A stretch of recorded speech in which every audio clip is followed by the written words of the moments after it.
Same to same, name same, age same. Mala Anantamma, relation Mala Ashappa, 40 years, female, booth number 1, serial number 692.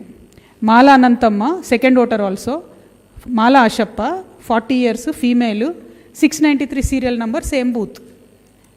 ఇట్లా ఒకటి కాదు, మేము printout తీసింది 1000 కలర్ ప్రింటౌట్. ఏదన్నా చూసుకోండి మీరు, ఏ ఫోటో అన్నది. ఇది కొడంగల్ నియోజకవర్గంలో ఉన్న duplicate oats with in Kodangal 22,433 duplicate oats ఉన్నాయి. సో మాకు ఇంకొంచెం క్యూరియాసిటీ వచ్చింది, ఎందుకంటే అంతకుముందు 2018లో కొడంగల్లో ఉన్న ఓట్లు, 2023లో కొడంగల్లో ఉన్న ఓట్లు దాదాపు 30,000 ఒకటేసారి పెరిగినాయి. అరే ఇన్నిగానం ఓట్లు ఎట్లా పెరుగుతాయని చెప్పి కొడంగల్ పక్కన కర్ణాటకలో సేడం అని ఒక కాన్స్టిట్యున్సీ ఉంటుంది, జస్ట్ పక్కనే. ఆ సేడం కాన్స్టిట్యున్సీ నుంచి కంపేర్ చేసి ఓటర్ లిస్ట్ చూసినాం. అంటే వాళ్ళే కర్ణాటక వాళ్ళే మాకు ఫోటోలు రాలేదు, కొడంగల్ వాళ్ళేమో మన వెబ్సైట్లో ఫొటోస్ ఉన్నాయి. ఆ సేడమును కొడంగల్ కంపేర్ చేస్తే name to name, age to age, gender to gender same ఉన్నవి 11,000 ఓట్లు ఉన్నాయి, సేడం అండ్ కొడంగల్. సో ఇప్పుడు ఓవరాల్గా కొడంగల్లో ఉన్న డూప్లికేట్ ఓట్లు ఏంటంటే Kodangal to Kodangal 22,000, Sedam to Kodangal 11,000, total కలిపితే 33,433, 33,433 డూప్లికేట్ ఓట్లు కొడంగల్ నియోజకవర్గంలో ఉన్నాయి. మన ముఖ్యమంత్రి గారు మొన్న గెలిచిన మార్జిన్ ఎంత? 32,532. అంటే ఒక ఎన్నికల రిజల్ట్ను ప్రభావితం చేసేంత డూప్లికేట్ ఓట్లు ఉన్న కాన్స్టిట్యున్సీ ముఖ్యమంత్రి కాన్స్టిట్యున్సీలో పోయిన సంవత్సరంన్నరలో ఓన్లీ 808 ఓట్లు ఎట్లా డిలీట్ అవుతాయి? మా బోధన్ నియోజకవర్గంలో 7,000 ఓట్లు ఎందుకు డిలీట్ అవుతాయి?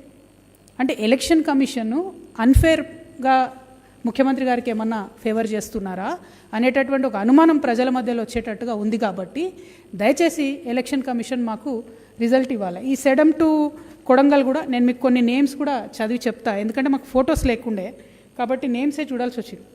ఫర్ ఎగ్జాంపుల్ భీమన్న ఇక్కడ ఉన్నాడు, భీమన్న అక్కడ ఉన్నాడు, same father name same, Anjappa, age same 32, gender కూడా same. Balappa father Buggappa, age 77, same, అక్కడ సేమ్ ఇక్కడ సేమ్. నాగమ్మ ఫాదర్ పేరు చంద్రప్ప 72. ఇట్లా మొత్తం లిస్టు, ఇది 11,000 లిస్టు కంప్లీట్గా మా దగ్గర కంపేర్ చేసి మేము తీసిపెట్టిన లిస్ట్ ఉంది. ఎన్నికల సంఘానికి కూడా ఇది మేము సబ్మిట్ చేయబోతూ ఉన్నాం. సో నేను ఓవరాల్గా ఈ ఎన్నికల సంఘాన్ని అడిగేటటువంటి ప్రశ్న ఒకటే, ఈ డిలీషన్స్ ఏవైతే ఉన్నాయో మీరు ఏదైతే ప్రామాణికంగా ఎస్ఐఆర్ని 2025 January 1 తీసుకున్నారో మరి తర్వాత మీరు రివిజన్ చేయలేదు కదా. మేము మా శక్తి ఉండి 2 కాన్స్టిట్యున్సీస్లో చేస్తే ఇంత డిస్క్రిపెన్సీ ఉంది. మరి ఓవరాల్ తెలంగాణలో ఎట్లా ఉంది ఆ విషయాన్ని దయచేసి ఎన్నికల సంఘం మాకు చెప్పాలి.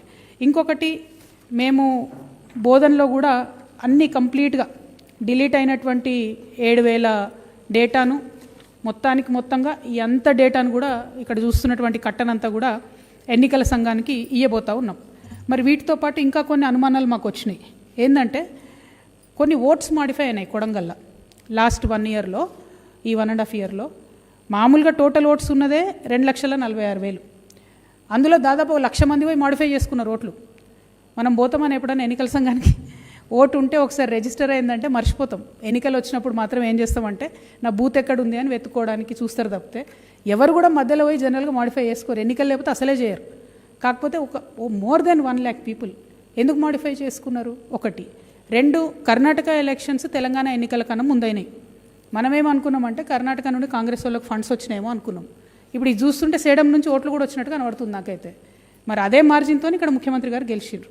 సో అక్కడ ఇక్కడ ఉండడం ఏంది, ఈ డూప్లికేషన్ ఏంది, సీఎం గారు గెలవడం ఏంది, ఇవన్నీ ఒకటి ఎత్తు అయితే దీని మీద ఖచ్చితంగా ఎన్నికల కమిషన్ రివ్యూ చేయాలని చెప్పి నేను కోరుతా ఉన్నాను. ఒకవేళ ఈ డూప్లికేషన్ మేము చెప్పింది కరెక్ట్ అయితే మేమైతే ఎన్నికల కమిషన్ ఇచ్చిన డేటా నుండే ట్రాన్స్పరెంట్గా తీసుకున్నాం, అక్కడ ఎన్నికల కమిషన్ డేటా నుంచే తీసుకున్నాం.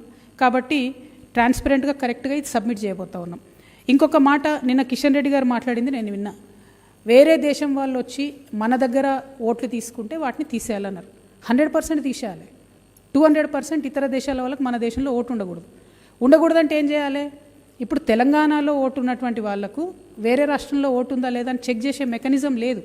ఇప్పుడు ఏమవుతుంది, మొన్న బెంగాల్లో ఎస్ఐఆర్ అయింది, అక్కడ ఎస్ఐఆర్ చేసి ఒక 20 కాపీలు ఇచ్చిండ్రు, ఎస్ఐఆర్ అయింది. అక్కడ పోనీ వేరే ఒకవేళ దేశం వాళ్ళు వచ్చి ఉండుంటే అక్కడ ఎస్ఐఆర్ అవుతున్న టైంలో వాళ్ళు ఇంకో రాష్ట్రానికి వస్తారు కదా, అది ఎక్కడ చెక్ చేస్తున్నాం మనం? ఇప్పుడు అక్కడ ఎస్ఐఆర్ డేటా ఇక్కడ ఎస్ఐఆర్ డేటా నో కంపారిజన్.